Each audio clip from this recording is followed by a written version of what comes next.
ওকে। নীলার সাথে গল্প করতে করতে দেখলাম সন্ধ্যা 7টা বেজে গেছে, তাই নীলা চলে আসলো আর আমিও ছাদে দাঁড়িয়ে আম্মুকে ফোন দিলাম। কেমন আছো আম্মু? ভালো বাবা, তুই? আমিও অনেক ভালো আছি। তা তো বুঝতেই পারছি। ফ্যামিলি বাসা ভাড়া পেয়েছি, আজ বিকেলে উঠেছি।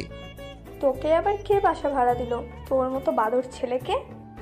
আম্মু, আমাকে অপমান করছো?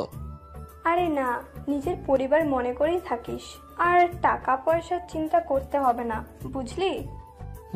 আম্মু, এই বাড়িতে সেই সুন্দর একটা মেয়ে আছে। তাহলে তো কালই বাসা ছাড়তে হবে, আমি শিওর।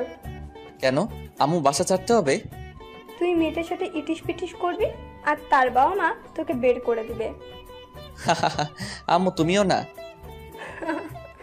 ভালোভাবে থাকিস। খাওয়া দাওয়া করছিস কি? না আম্মু, তুমি খেয়েছো কি? না, এখন খাবো, তুইও খা। ওকে আম্মু। তারপর আমি আমার রুমে চলে আসলাম, এসে বসে আছি। এখন খাবো কি, তখনই কে যেন দরজায় নক করলো। খুলে দেখি কাজের মেয়ে। আমি বললাম, কিছু বলবেন? তখন বলল আমাকে নিচে ডেকেছে। আমি বললাম, ওকে আপনি যান, আমি আসছি। তারপর নিচে আসলাম, এসে দেখি আমার জন্য নিচে অপেক্ষা করছে খাবার টেবিলে। আমি গিয়ে দাঁড়িয়ে আছি, তখনই আন্টি বলে উঠলো, দাঁড়িয়ে আছো কেন, বসো। জি আন্টি। এইটা আমার একমাত্র মেয়ে। ওর দিকে তাকাইও নাই, শুধু বললাম। তারপর খাওয়া দাওয়া করে আমি আমার রুমে এসে ঘুমিয়ে পড়লাম। সকালে কলেজে যাওয়ার জন্য রেডি হচ্ছি, রেডি হয়ে নিচে আসলাম খাইতে। আন্টি বলেছে আমি যেন তাদের মধ্যে সব সময় খাই, তাদের ছেলে মনে করে। যাই হোক, খেতে এসে দেখি নীলাও রেডি হচ্ছে কলেজে যাওয়ার জন্য। তখনই আমি জিজ্ঞেস করলাম, তুমি কোন কলেজে পড়ো? ইকবাল সিদ্দিকী। কি? আমিও তো ওই কলেজেই পড়ি, কিন্তু তোমাকে আগে তো কখনো দেখিনি। আমি হিজাব করে যাই, আমিও তো তোমাকে কখনো দেখিনি, আর দেখবোই বা কিভাবে? আমি বেশি ঘোরাঘুরি করি না। গুড। তারপর দুজন খাওয়া দাওয়া শেষ করে বেরিয়ে পড়লাম কলেজের উদ্দেশ্যে।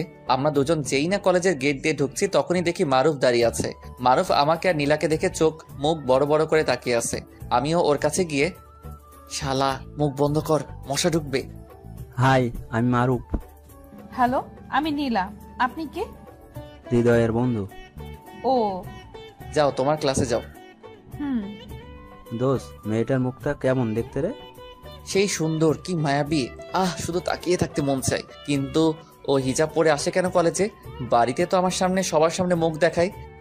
আল্লাহ, ভালোই মনে হয়। যাই হোক, মেয়েটা তোর সাথে হেব্বি মানাবে। তা আমার সাথে মানাবে না তো কি তোর সাথে মানাবে? আল্লাহ জানে তোর সামনে কি হবে। সামনে কি হবে মানে? না কিছু না, চল ক্লাসে যাই। আর তোর ভাগ্যটা কি, এত সুন্দর একটা পরিবার পেলি, তার সাথে একটা ঝাক্কাস মেয়ে। ওই চোখ দিবি না।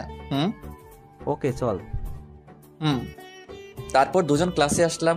এসে ক্লাস করে যখন কলেজ ছুটি হলো, তখন মারুফ ম্যাসে চলে গেল আর আমি নীলার জন্য অপেক্ষা করতেছি। কিছুক্ষণ পর নীলা আসলো তার দুইটা বান্ধবীর সাথে। এত দেরি করলে কেন? এমনি চলুন। আরে হৃদয় ভাই যে, কেমন আছেন? জি ভালো, তুমি? এই প্রথম দেখলাম মেয়েটাকে, চিনি না। ভালো। তা নীলার সাথে কি? ওদের বাড়িতে ভাড়া আছি, মেসে আর ভালো লাগে না তাই। ও তাই বুঝি। শিখা, তুই আগে থেকে হৃদয় ভাইয়াকে চিনিস নাকি? চিনবো না কেন, সে কবে থেকে চিনি। কই, আমি তো আগে কখনো দেখিনি হৃদয় ভাইয়াকে। তোর যে ভাব, ছেলেদের কথা শুনতেই পারিস না। এখন তো সবাই চিনে। জি ভাইয়া, একটা কথা বলি। বলো। আপনার কি জিএফ আছে? না, আমার মতো ছেলেকে বিএফ কে বানাবে? কে বলছে? এখন যদি আপনাকে কেউ প্রপোজ করে তাহলে আপনি কি বলবেন? সোজা হ্যাঁ বলে দিব। সত্যি? কেন?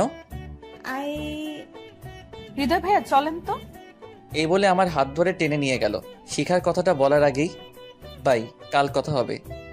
ওকে। সত্যি তোমার জিএফ নাই? সত্যি নেই? তোমার কেউ নেই? না, আমি ওইগুলো লাইক করি না। গুড। এইভাবে দুজন কথা বলতে বলতে বাসায় চলে আসলাম। এসে আমি উপরে চলে আসলাম আর নীলা তার রুমে চলে গেল।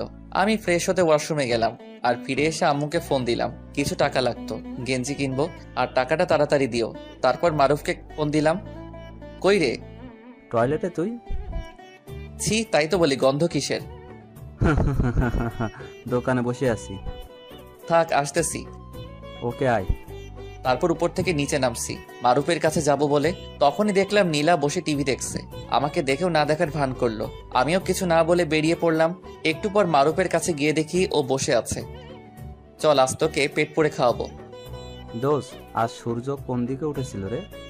আরে বেটা, এত কথা না বলে চল। চল। আমি মোবাইল বিকাশ নাম্বার থেকে টাকা বের করলাম। তারপর দুজন একটা ভালো রেস্টুরেন্টে গিয়ে বসলাম। তখন বাজে সন্ধ্যা 6টা। কি খাবি? অনেক কিছু অর্ডার করলো। একটু পর সব আসলো। দোস্ত, আমার মনে হয় আমি নীলাকে ভালোবেসে ফেলছি।